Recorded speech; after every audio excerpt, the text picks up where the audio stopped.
श्री स्वामी समर्थ. जय गुरुदेव.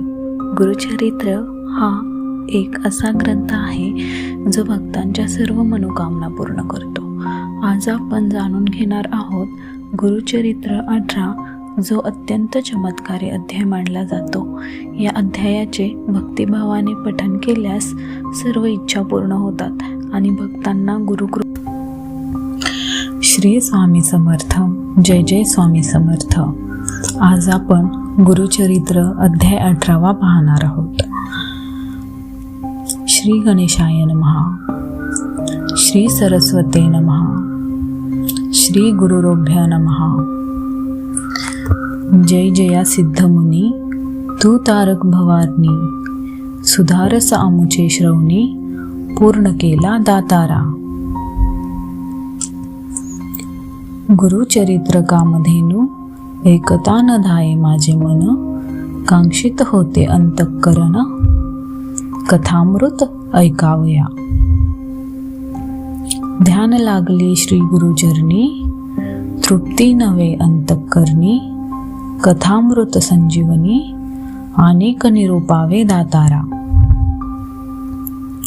येणे परी सिद्धासी, विनवी शिष्य भक्तीसी, माथा लावुनी चरणासी, कृपा भाकी तये वेळी. शिष्य वचन ऐकोनी, संतोषला सिद्धमुनी, सांगतसे विस्तारोनी, एका श्रोते एक चित्ते. एक शिष्याशी कामनी, धन्य धन्य तुझी वाणी. तुझी भक्ती श्री गुरुचरणी, तल्लीन झाली परियेसा.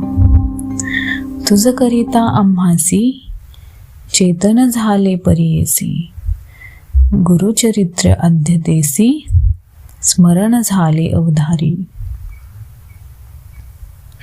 भिल्लवडी स्थान महिमा, निरोपिला अनुपमा. पुढील चरित्र उत्तमा, सांगेन एका एक चित्ते.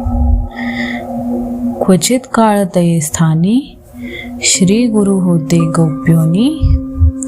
प्रकट झाले मनोनी, पुढे निघाले परियेसा. वरुणा संगम असे ख्यात, दक्षिण वाराणसी म्हणत.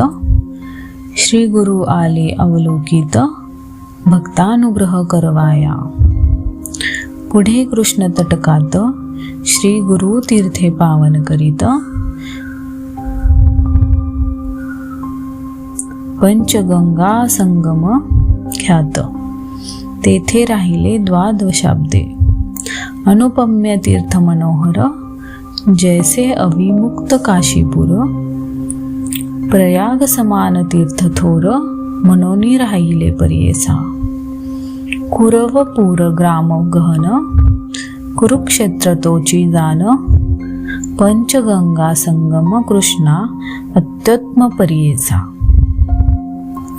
कुरुक्षेत्री जितके पुण्य, तयाहुनी अधिकसे जान.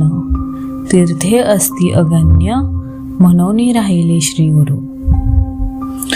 पंचगंगा नदी तीर, प्रख्यात असे पुराणांतर. पांच नामे अहोती थोर, सांगेन एका एक चित्ते. शिव, भद्रा, भोगावती, कुंभ नदी, सरस्वती.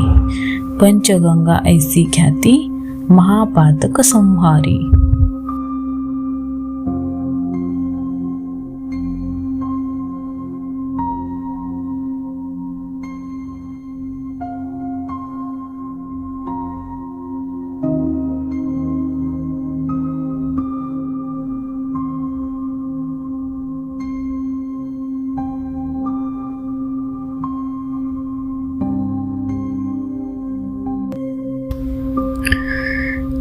नमस्कार मंडळी. राहिलेला भाग आपण पुढील व्हिडिओत पाहूया. श्री स्वामी समर्थ.